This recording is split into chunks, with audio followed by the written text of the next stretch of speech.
సడన్గా 9:30కి ఫ్రెండ్ వచ్చేసింది. అంటే నైటే చెప్పింది పొద్దున్నే వస్తానని, కానీ నేను లేట్గా లేవడం వల్ల గిన్నెలు తోమలేదు. నైట్ ఎప్పుడు తోమను నేను, నాకు నైట్ మిషన్ కుట్టుంటాను కదా ఓపిక. 9:30 వరకు ఎందుకు వచ్చిందంటే అన్న ఆఫీస్ వెళ్ళేటప్పుడు దింపెళ్తారు అంటే సరే అన్నాను. అప్పటికి వంట కూడా అవ్వలేదు. తను శారీ ప్లీటింగ్ వీడియో కోసం అని వచ్చింది. అంటే రేపు ఊరు వెళ్తుంది, శారీ ప్లీటింగ్ కావాలి, ఒక బ్లౌజ్ స్టిచ్చింగ్ కావాలి, తనకి లాంగ్ వీడియో కావాలి. అందుకే అంత ఎమర్జెన్సీగా వచ్చింది. పిల్లలకి హాఫ్ డే స్కూల్ కదా, ఆఫ్టర్నూన్ వరకు పిల్లలు వచ్చేస్తారని 12:30 వరకు తన video, sari pleating, sari blouse measurements ఇవన్నీ కావాలి. అన్ని కంప్లీట్ అయినా తను వెళ్ళిపోయింది. నేను ఇప్పుడే తిని వీడియో పెడుతున్నాను. 1 ఇయర్ నుంచి ఈ శారీ ప్లీటింగ్ వీడియో కోసం ప్లాన్ చేస్తుంది. ఈ రోజు కుదిరింది. ఇంకా thank you Joshna, sari plating నాకు అనుకున్నట్టే ఇచ్చేసావు టైంకి.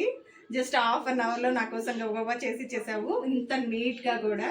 Thank you. అంటే తన ఛానల్లో 35 సబ్స్క్రైబర్స్ ఉన్నారు, 35K సబ్స్క్రైబర్స్ ఉన్నారు. తను 2.5 years నుంచి కష్టపడుతూ ఎక్కడ హోప్ వదులుకోకుండా ఇంతదాకా వచ్చింది. తన ఛానల్ పేరు స్మార్ట్ విజయ్ దుర్గా, నా బెస్ట్ ఫ్రెండ్. ఓకే అండి, వీడియో నచ్చితే లైక్ చేయండి. బాయ్.